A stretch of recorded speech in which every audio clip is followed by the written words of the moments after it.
नमस्कार साथियों, the nursing academy YouTube channel पे मैं आप सभी का स्वागत करता हूं। दोस्तों, कम्युनिकेटिव इंग्लिश के सेशन को आगे बढ़ाते हुए हम इस सेक्शन में remedial grammar, basic English grammar की बात करेंगे।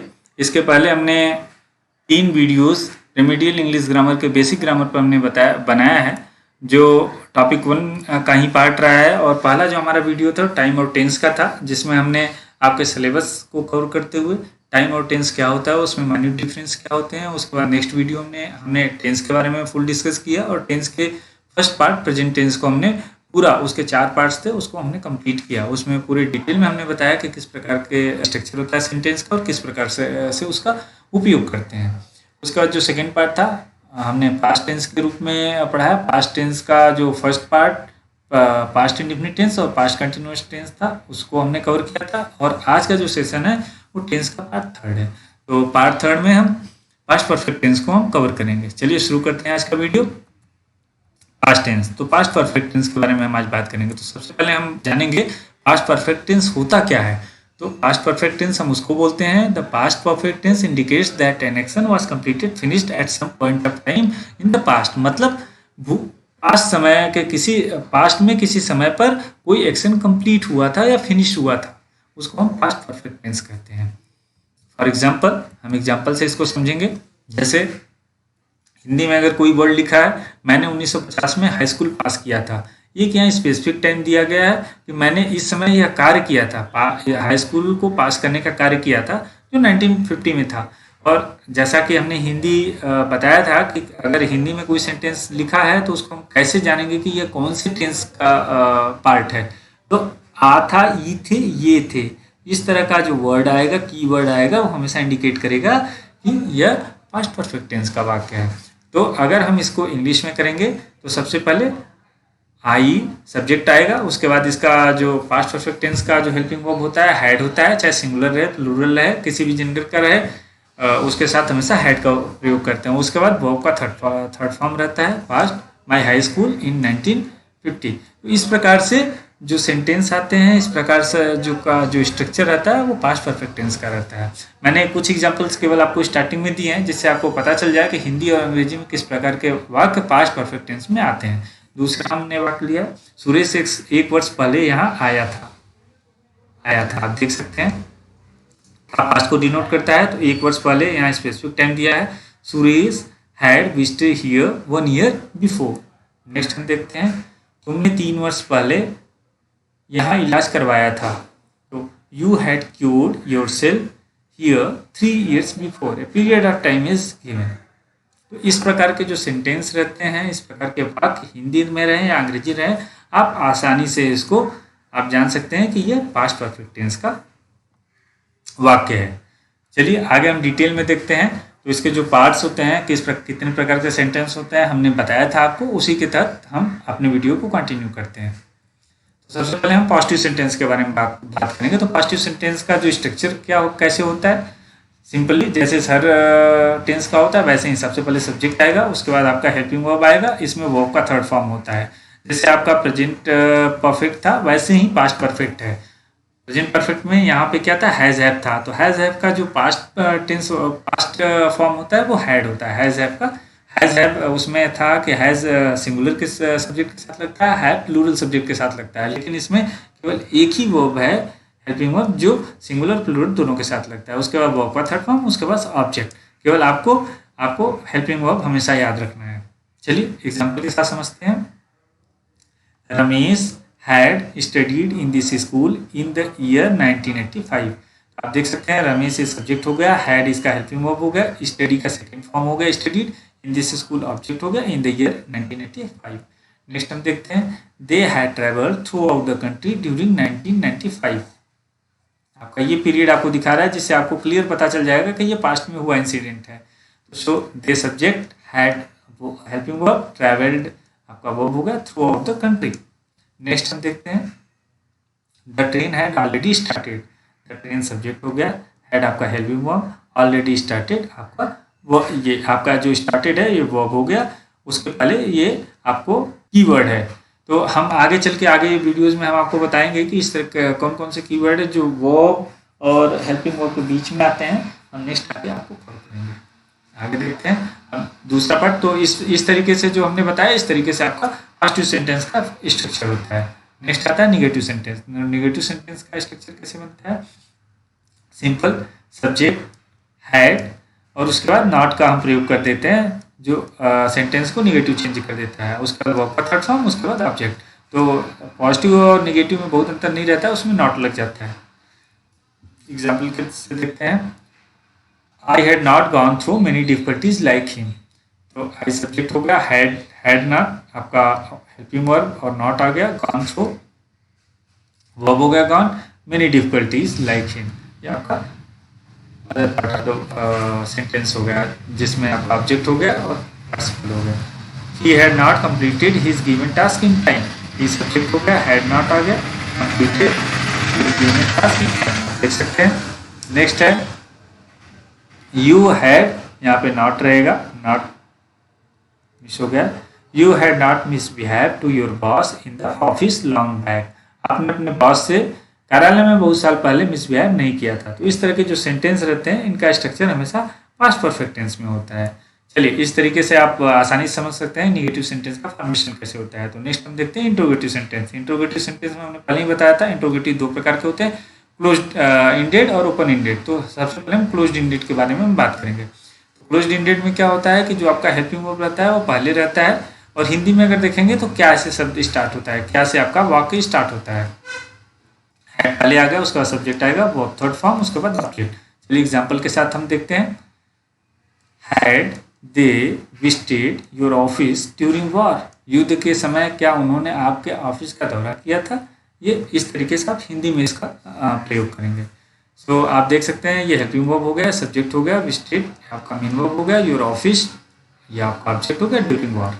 नेक्स्ट है had mister Mohan given you notes during your college days. तो यहाँ भी देख सकते हैं हैड से स्टार्ट है और उसके बाद मिस्टर मोहन सब्जेक्ट हो गया, गिवन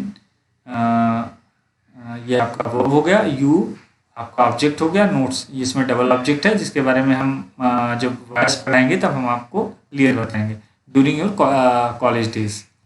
नेक्स्ट है had she not married with Ramesh in 1998। तो आप हैड देख सकते हैं, उसके बाद सी सब्जेक्ट, नॉट निषेधात्मक हो गया। अगर नॉट आता है इंट्रोगेटिव सेंटेंस में, अगर निगेटिव आ जाता है तो सब्जेक्ट के तुरंत बाद नॉट का उपयोग करते हैं। Married with Ramesh, Ramesh subject हो गया, टाइम पीरियड है। और उसका दूसरा पार्ट हम देखते हैं ओपन इंडेड। ओपन इंडेड में जो भी WH वर्ड रहते हैं, सबसे पहले हम उसको रखते हैं, उसके बाद हेल्पिंग वर्ब रखते हैं, फिर सब्जेक्ट रखते हैं। अगर नॉट आता है तो यहाँ इसके बाद नॉट रखेंगे, फिर वर्ब का थर्ड फॉर्म, फिर ऑब्जेक्ट रखेंगे। एग्जाम्पल के थ्रू हम इसको समझते हैं। Why had they rob their shop long ago. तो आप देख सकते हैं WH वर्ड हो गया वाई, हैड आपका हेल्पिंग वर्ब हो गया, उसके बाद सब्जेक्ट आ गया, रॉब, रॉब का थर्ड फॉर्म है रॉब, देयर शॉप ये आपका आ गया object, long ago time duration को दिखा रहा है। Where had you kept these books during need. जरूरत के समय आपने पुस्तकों को कहाँ रख दिया था? इस तरीके के कभी कभी दिमाग में हमारे प्रश्न आता है, तो इस तरह के प्रश्न का हम इस तरीके से अनुवाद करेंगे। वेयर WH वर्ड हो गया, उसके बाद हेल्पिंग वर्ब हो गया, सब्जेक्ट हो गया, केप्ट वर्ब का थर्ड फॉर्म हो गया, दीज बुक्स आपका क्या हो गया, ऑब्जेक्ट हो गया, ड्यूरिंग नीड। नेक्स्ट है when had mister Ramesh visited his native. When WH word हो गया, हैड हेल्पिंग वर्ब हो गया, मिस्टर रमेश आपका सब्जेक्ट हो गया, विजिट आपका थर्ड फॉर्म हो गया, हिज नेटिव ऑब्जेक्ट हो गया। तो इस तरीके से हम देख सकते हैं कि इस तरीके से हम जो ओपन इंडेड जो क्वेश्चन इंट्रोगेटिव सेंटेंस रहते हैं उनका फॉर्मेशन इस तरीके से करते हैं। नेक्स्ट इंट्रोगेटिव का जो सेकंड, हाँ दोनों पार्ट हो गया। तब इंट्रोगेटिव जो आपके पास्ट इंडेफिनिट और पास्ट परफेक्ट टेंस होते हैं, इसमें कुछ इंपॉर्टेंट रूल्स रहते हैं। पास्ट इंडेफिनिट टेंस जब मैं पढ़ा रहा था तो उसमें हमने बताया था, वैसे ही कुछ इंपॉर्टेंट रूल्स इसके पास्ट परफेक्ट टेंस के भी है, जिसको जानना और समझना बहुत जरूरी है। तो हम एक एक करके हम आपको बताते हैं। तो पहला रूल, इंपॉर्टेंट रूल ये है, when two actions randomly take place. जब अचानक से दो कार्य एक साथ किए जा रहे हैं तो हम किस प्रकार से उनका अनुप्रयोग करेंगे, किस प्रकार से यूज करेंगे। जैसे कंप्लीटेड, अगर इस तरीके से है तो जो completed part of the sentence should be in perfect tense. जो टास्क, जो भी कार्य कंप्लीट हो चुका है उसको हम परफेक्ट टेंस में रखेंगे। और दूसरी तरफ जो कार्य अभी उसके बाद हुआ है उसको हम इंडेफिनिट टेंस में रखेंगे। अगर दो प्रकार के वाक्य आते हैं एक सेंटेंस में, तो हमें सबसे पहले जो कार्य पहले हुआ था उसको हम परफेक्ट टेंस में रखेंगे, और उसके बाद जो काम हुआ था क्रोनोलॉजिकल ऑर्डर में उसको हम इंडेफिनिट टेंस में रखेंगे। एग्जाम्पल के साथ इसको समझते हैं। They lost many of the games because they had not practised enough. आप देख सकते हैं कि इसमें दो सेंटेंस हैं, दो सेंटेंस को जोड़ा गया है बिकॉज के थ्रू, कनेक्टिंग वर्ड हो गया, because they had not practised enough. आप देख सकते हैं यहाँ प्रैक्टिस, अगर वो प्रैक्टिस किए होते तो इतने सारे गेम नहीं हारते। उसी चीज़ को इसमें दिखा रहा है कि उन्होंने प्रैक्टिस अच्छी नहीं की थी, इसलिए वो इतने सारे गेम को लूज किए। तो प्रैक्टिस करने का काम सबसे पहले होता है, इसलिए they had not practised enough इसको परफेक्ट टेंस में रखे हैं। They lost many of the games इसको इंडेफिनिट टेंस में रखे हैं। इसका फॉर्मेशन आप दोनों तरीके से कर सकते हैं। हमने जैसे बिकॉज के साथ इसका किया है, तो आप ये भी लिख सकते हैं they had not practised enough so they lost many of the games. आप ऐसे भी लिख सकते हैं। इसको आप फर्स्ट ले लेंगे, बिकॉज को हटा देंगे, अगर बिकॉज की जगह शो का उपयोग करते हैं तो आप ऐसे कर सकते हैं they had not practised enough so they lost many of the games. वो अच्छी प्रैक्टिस नहीं किए थे इसलिए बहुत सारे गेम को हार गए। तो दोनों प्रकार से आप इसका उपयोग कर सकते हैं, लेकिन आपको हमेशा पता रहना चाहिए कि कौन सा सेंटेंस है उसका फॉर्मेशन पास्ट परफेक्ट में होगा और किसका पास्ट इंडेफिनिट में होगा। चलिए नेक्स्ट हम देखते हैं example. I did not have any book because I lost my school bag. मेरे पास कोई पुस्तक नहीं था क्योंकि मैं अपना स्कूल बैग खो दिया था। तो सबसे पहले आप इसमें देख सकते हैं, इसको भी विकास के साथ कनेक्ट किया गया है कि सबसे पहले आप स्कूल बैग खोए तो जिसके कारण आपके पास कोई पुस्तक नहीं था। So this one action is going to be happen first. ये पहले हो रहा है तो इसको हम पास्ट टेंस में रखेंगे और उसके बाद जो एक्शन हो रहा है उसको हम इंडेफिनिट टेंस में रखेंगे। तो इस तरीके से हम फॉर्मेशन करते हैं।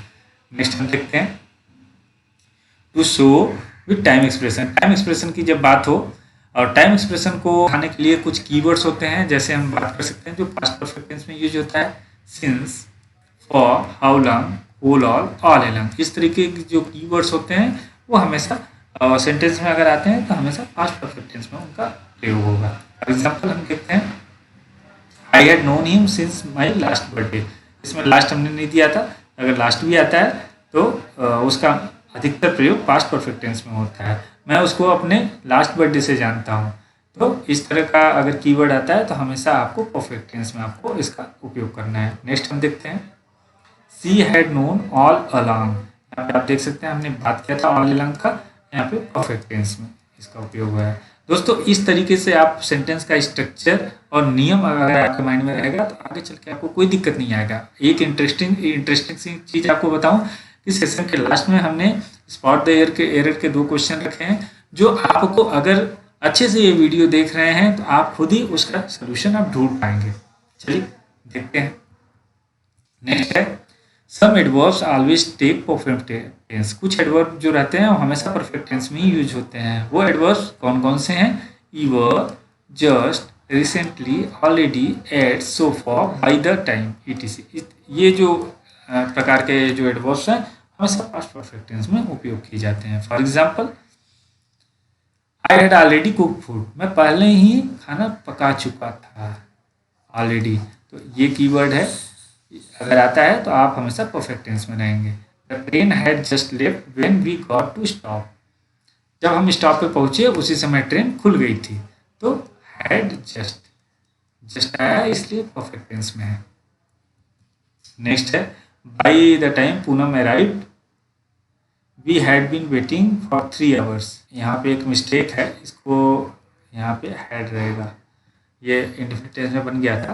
तो रूल के हिसाब से बाय द टाइम यहाँ पर आया है, तो बाय द टाइम से जो भी स्टार्ट होते हैं सब्जेक्ट हो गया पूनम, हैड यहाँ पर रहेगा जिससे कि ये सेंटेंस हो पास्ट परफेक्ट टेंस में हो जाए। By the time Poonam had arrived we had been lately waiting for 3 hours. जब पूनम हमारे पास आई हम 3 घंटे से इंतजार कर रहे थे। तो इस प्रकार से हम इसका फॉर्मेशन करते हैं। चलिए नेक्स्ट नियम देखते हैं, बिफोर और आफ्टर। बहुत ही इंपॉर्टेंट है। 2 ही प्रकार के जो टेंस हैं उसमें बिफोर और आफ्टर का उपयोग होता है, प्रेजेंट परफेक्ट टेंस और पास्ट परफेक्ट टेंस। तो हम चलिए देखते हैं बिफोर और आफ्टर अगर वर्ड्स आते हैं उनसे कनेक्टिंग वर्ड रहते हैं। इसमें भी देखिए बिफोर और आफ्टर में भी दो प्रकार के वाक्य को जोड़े जाते हैं। तो बिफोर का उपयोग आप पहले भी कर सकते हैं, बीच में भी कर सकते हैं, उसी प्रकार से आफ्टर का उपयोग पहले कर सकते हैं तो बीच में कर सकते हैं। तो ये आपको जानना जरूरी है कि कौन सा टेंस, कौन सा सेंटेंस किस टेंस में बनेगा। इसमें दो ही प्रकार के टेंस का उपयोग होता है, पास्ट इंडेफिनिट और पास्ट परफेक्ट टेंस का। चलिए हम देखते हैं। देखिए ये परफेक्ट बिफोर पास्ट परफेक्ट, तो ये यहाँ पर पास्ट परफेक्ट नहीं रहेगा, ये इंडेफिनिट टेंस रहेगा, IND। सी ठीक है, ये टाइपिंग मिस्टेक हो गया। पास्ट परफेक्ट अगर बिफोर आता है बीच में, फिर उसका पास्ट इंडेफिनिट रहेगा। तो फर्स्ट पार्ट आपका पास्ट परफेक्ट का रहेगा, दूसरा पास्ट इंडेफिनिट रहेगा। और बिफोर अगर पहले आता है, सेंटेंस के पहले आता है, तो सबसे पहले पास्ट इंडेफिनिट रहेगा, उसका रिवर्स हो जाएगा, उसका पास्ट परफेक्ट रहेगा। चलिए एग्जाम्पल के तहत हम समझते हैं इसको। दे had compose the music before, before देखिए बीच में आया फर्स्ट वाले नियम के हिसाब से। सी सैंग द सॉन्ग, आप देखेंगे फर्स्ट जो पार्ट है उसको परफेक्ट टेंस में बनाया गया, स्ट्रक्चर किया गया, और जो सेकेंड पार्ट है उसको इंडेफिनिट टेंस में। They had compose the music before she sang the song, इस प्रकार से इसका फॉर्मेशन करते हैं। दूसरा हम देख सकते हैं बिफोर। अब दूसरे नियम के आधार पर before he jumped he had written a suicide note, कूदने से पहले उसने एक सुसाइड नोट लिखा था। तो इसका हिंदी आप इस तरीके से देख सकते हैं। तो आप बिफोर ही जम्प्ड इसका देख सकते हैं इंडेफिनिट टेंस है, उसके बाद ही had written a suicide note, this is the second tense, so ये परफेक्ट टेंस में है। तो इस प्रकार से बिफोर से स्टार्ट होने वाले कनेक्ट होने वाले सेंटेंसेस का हम उपयोग करते हैं। नेक्स्ट हम देखते हैं आफ्टर का। आफ्टर में भी ठीक वैसे ही है।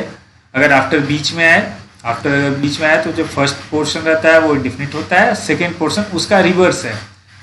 आप जो फर्स्ट बिफोर का देखते थे, बिफोर में अगर बिफोर बीच में आता था तो यहाँ पास्ट इंडेफिनिट आता था, और यहाँ आफ्टर बीच में आ रहा है तो ठीक रिवर्स आप कर देंगे, पास्ट इंडेफिनिट पहले आ जाएगा और पास्ट परफेक्ट बाद में आएगा। ठीक उसी प्रकार से इसका उल्टा आप इसका कर देंगे, तो आफ्टर अगर पहले आएगा तो परफेक्ट यहाँ आ जाएगा और इंडेफिनिट बाद में आ जाएगा।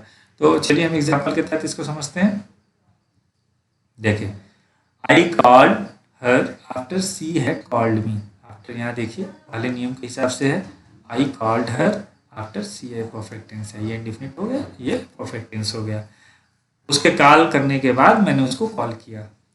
नेक्स्ट है after I had seen her I fell in love with हर, उसको देखने के बाद मैं उससे प्यार करने लगा। तो इस प्रकार के जो सेंटेंसेज हैं वो इसका होगा। इसका सेकंड जो रूल है उसके हिसाब से after I had seen her, ये आपका परफेक्ट टेंस हो गया, I fell in love with her, ये इंडेफिनिट टेंस हो गया। नेक्स्ट हम देखते हैं इनकम्प्लीट वर्क्स, कुछ ऐसे कार्य होते हैं जो पास्ट में चल रहे थे लेकिन अभी तक कंप्लीट नहीं हुआ है, उसका हम फॉर्मेशन हमेशा पास्ट परफेक्ट टेंस में करते हैं। जैसे फॉर एग्जांपल हम देख सकते हैं I had wanted to write a letter to my mother, मतलब मैंने इच्छा जाहिर की थी, मेरे माइंड में आया था, एक्शन यहाँ पे नहीं हुआ है। आप देखिए अगर इस तरीके से आप सोचेंगे कि एक्शन के तो यहाँ बात ही नहीं है, लेकिन अगर कोई ये आपका आइडिया आपके माइंड में आया था एक्शन करने के लिए, लेकिन वो एक्शन नहीं हुआ है, तो वो हमेशा पास्ट परफेक्ट में होगा। मतलब मेरे दिमाग में आया था कि मैं अपनी माँ को एक लेटर लिखूंगा, लेकिन अभी तक मैं लिखा नहीं, so this will always be used in past perfect tense. Next Riya had intended to marry her lover, Riya ने इच्छा जाहिर की थी कि वो अपने प्रेमी से शादी कर लेगी। नेक्स्ट है they had expected to work hard, उन्होंने आशा किया था कि वो और कड़ी मेहनत करेंगे। कड़ी मेहनत किसी भी चीज़ में होता है, जनरली क्या होता है कि कोई एग्जाम में फाइनल एग्जाम में कम मार्क्स लाता है या फेल हो जाता है तो वो सोचता है कि इस बार ऐसे हो गया, नेक्स्ट टाइम हम और I will work more hard. तो they had expected to work hard, तो इस प्रकार के जो सेंटेंस है उसका उपयोग जो है पास्ट परफेक्ट टेंस में करते हैं। नेक्स्ट हम देखते हैं नियम to show that an action happened before specific time, अगर किसी स्पेसिफिक टाइम पे कोई एक्शन हैपन हो रहा है तो उसके लिए भी हम पास्ट परफेक्ट टेंस का उपयोग करेंगे, न कि पास्ट इंडेफिनिट टेंस का। एग्जाम्पल के तहत हम इसको देखते हैं माई grandfather have completed his graduation before 1947, यहाँ पे एक स्पेसिफिक टाइम की बात की गई है कि 1947 के पहले ही मेरे जो दादाजी थे उन्होंने अपना ग्रेजुएशन कंप्लीट किया था। तो यहाँ पे आप देख सकते हैं स्पेसिफिक टाइम दिया है, इसलिए इसका जो फॉर्मेशन है परफेक्ट टेंस में है। नेक्स्ट देखते हैं। She had never visited to Delhi before her last visit. Last visit एक स्पेसिफिक टाइम को डिनोट कर रहा है, इसलिए हैड नेवर विजिटेड का उपयोग हुआ है। ठीक है, इस तरीके से अगर कोई स्पेसिफिक टाइम दिया रहता है जो काफ़ी दिन पहले का है, उसका हम हमेशा परफेक्ट टेंस में उपयोग करते हैं। अब देखते हैं, जैसा कि हमने पहले ही आपको बताया था कि जो हमारा सेशन रहेगा, सेशन के लास्ट में तो हमारा जितने रूल थे इंपॉर्टेंट, इतने ही नियम थे जो हमने लास्ट में डिस्कस किया। ये हमारा लास्ट नियम है। अब इसके बाद हम इसी सेशन से रिलेटेड 2 क्वेश्चन आपको दिए हैं। आप लोग अपना चेक कर सकते हैं इवोल्यूशन कि आपने इससे कितना सीखा। तो फर्स्ट क्वेश्चन है, आप देखिए ये जो फॉर्मेशन है ये कॉम्पिटिटिव एग्जाम्स का है, आपके फाइनल एग्जाम में भी आते हैं। मैं जैसा कि सिलेबस में देखा था, स्पॉट द एरर के क्वेश्चन हमेशा आते हैं। तो पहला क्वेश्चन है हैड आई रियलाइज्ड, इसको हम 4 पार्ट में डिवाइड किए हैं। इसमें से स्पॉटिंग द एरर का मतलब होता है कि एक सेंटेंस को 4 पोर्शन में डिवाइड किया गया है, उसमें से आपको एरर ढूंढना है। अगर एरर नहीं है तो लास्ट पार्ट को आपको क्लिक करना है कि नो एरर है। तो had I realize that it was such a longer way I would take a taxi. अगर मुझे, हिंदी में बता देता हूँ, अगर मुझे महसूस हुआ होता या अगर मुझे पता होता कि इतना लंबा रास्ता है तो मैं पहले ही टैक्सी कर लिया होता। तो इसमें किस में है, तो आप देख सकते हैं इसमें जो आपका सी पोर्शन है, सी पोर्शन में इसका मिस्टेक है। इसका आंसर है had I realize that it was such a long way I would have. यहाँ पे वुड, ये वुड क्या, विल का पास्ट टेंस वुड होता है, लेकिन हमेशा जो ये पास्ट टेंस में ऑलरेडी है तो ये पार्टिसिपल में रहेगा, हमेशा ध्यान देने वाली बात है। तो वुड का इसको जो पास्ट टेंस था उसको पार्टिसिपल वुड हैव होता है, वुड हैव टेकन, तो थर्ड फॉर्म लग जाएगा हमेशा। पार्टिसिपल के साथ, पास्ट पार्टिसिपल के साथ हमेशा थर्ड फॉर्म का यूज होता है, would have taken a taxi. तो सी पोर्शन में यहाँ पे गलत है, तो आपको ऐसे ही सी पोर्शन को टिक कर देना है। नेक्स्ट देखते हैं, if John had told me last Thursday I will have given him the money but now it is too late, no errors. इसमें देख सकते हैं, अगर जान मुझे थर्सडे को ही बताया होता तो मैं उसको और अधिक मनी दे दिया होता, लेकिन अब तो बहुत लेट हो चुका है, अब देने से कोई फायदा नहीं है। इसमें कौन से पोर्शन में है, इसमें भी सी पोर्शन में है। आप देख सकते हैं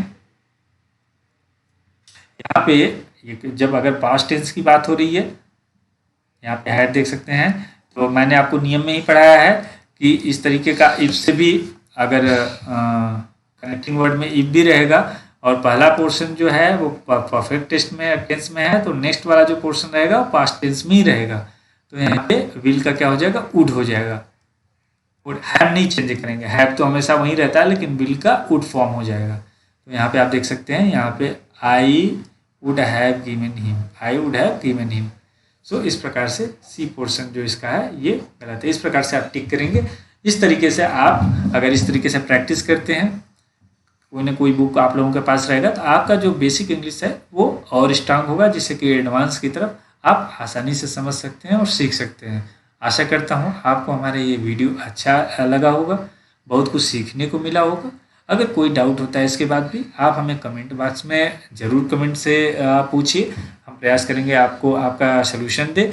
और उसके साथ साथ हमारा टेलीग्राम चैनल जो वीडियो के डिस्क्रिप्शन बॉक्स में उसका लिंक दिया गया है, उसमें आप ज्वाइन कर सकते हैं। किसी भी क्वेरी के लिए, किसी भी समस्या के लिए आप वहाँ पे आप मैसेज कर सकते हैं, आपको ज़रूर